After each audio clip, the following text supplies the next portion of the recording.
Ilang tao kaya ang nag-sacrifice para madala sa atin itong pizza na ito? Malamang, kaya siya nandito, diniliver siya. Yung Grab driver rin, may pamilya siya. Pero iniwan niya yung kanyang pamilya para magtrabaho, tinanggap niya yung order, brinave niya yung traffic. Habang nakikinig kayo ng preaching, siya nagdadrive to bring this pizza here. Pero walang madadala yung Grab driver kung walang staff na nag-asikaso nito, right? Na nung in-order to sa Grab, prepare na nila ito. Doon pa lang. Pero walang staff ng Angel's Pizza kung walang may-ari ng restaurant. Na sinakripisyo niya yung kanyang puhunan, nag-risk para makapagtayo ng Angel's Pizza, ang pizza ng mababait. Pero kahit na may negosyo siya, kung wala siyang marketing team na magmamarket nito, kaya sikat ang Angel's Pizza today, lalo na ngayon, na-promote pa siya, na-sponsored. And if you want to deliver, call 8922222. Okay? Right? Somebody na habang posibleng nagtatrabaho ka, naliligo ka, may nagmi-meeting somewhere sa conference room para makapag-come up ng marketing strategy, ng branding for this na ilalagay sa box. Wait a second, may box. Saan galing yung box? I don't know, somewhere, sa isang factory.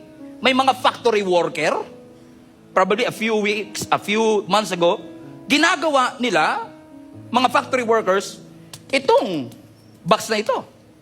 So, every time nakakainin ko yung pizza, I'm literally eating somebody else's sacrifice. This is Aloha Pizza. Nakikita niyo yung pineapple? Yan pineapple, oh. Saan galing yung pineapple na yan? Sa farm. Mga lumaki sa farm.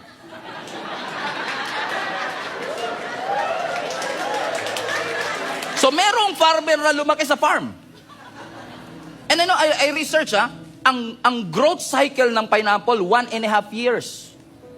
So, more than a year ago, merong nagtatanim ng pinya. Somewhere siguro, baka sa bukid nun, kasi nandun yung pinakamalaking Del Monte. Tapos yung pineapple, nung hinarvest, may truck driver na naghatid sa atin. Ay, by the way, may nagbuhat pa pala nung pinya, papunta sa truck. Tapos may truck driver na naghatid. At para makapasok siya sa toll gate, may cashier na nagbamantay sa toll gate, na nagsakripisyo na para makahatid sa atin at madala doon sa restaurant. Come on, balik mo nak. May nakikita pa ba kayo bukod sa pinya? Yung ham. Saan galing yung ham? Sa baboy. So, somebody, a few months ago, nag-aalaga ng baboy, wala siyang kamalay-malay na yung baboy na yun magiging ito. Tama? Na nagsasacrifice siya, akala niya kumikita lang siya, ang hindi niya alam, yung sakripisyo niya magagamit natin for this sermon illustration. That somebody has to sacrifice to bring us the pizza. So for every slice is a sacrifice. May cheese pa yan, oh. Saan galing ang cheese? Sa gatas na nilagyan ng bakterya. May konting acid para ma-solidify at maging cheese. Sinong baka kaya